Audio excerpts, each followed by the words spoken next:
In today's video, I'm going to teach you how to make your Trello board public. Whether you're new to Trello or just looking to share your boards with a wider audience, this guide will walk you through the process step by step. Making a Trello board public can be very useful, especially if you're working on projects that require collaboration or if you need to share information with a broader group of people. So let's dive in and get started. First, let's go to the Trello homepage. You'll need to log in to access your board, so if you haven't already, enter your credentials and sign in. Once you're logged in, you'll be taken to your Trello dashboard. This is where you can see all your boards and workspaces. Next, look over to the left panel. Here you'll find a list of your workspaces. Each workspace is like a digital hub for your boards, and it's a great way to stay organized. Find the workspace you want to change and click the downwards correct next to it. This will open a drop-down menu.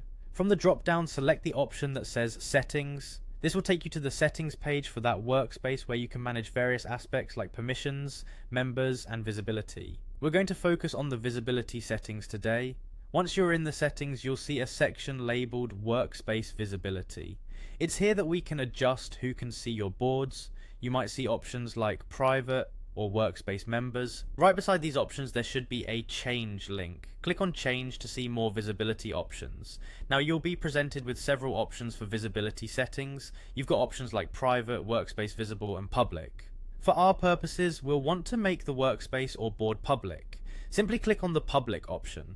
By doing this, your board's visibility will expand beyond just your workspace members. This means that anyone with the link can view the board without needing permissions. This is great for open collaborations, or if you're sharing a project with clients or stakeholders. Before we finish up, a quick word of caution. When you make a board public, it's important to remember that anyone on the internet could potentially see it, so make sure you're not sharing any sensitive or confidential information. If you're comfortable with this, go ahead and click confirm, and that's it. You've successfully made your Trello board public. You've now opened the door to broader collaboration and sharing. Remember, you can always revert back to private settings if required.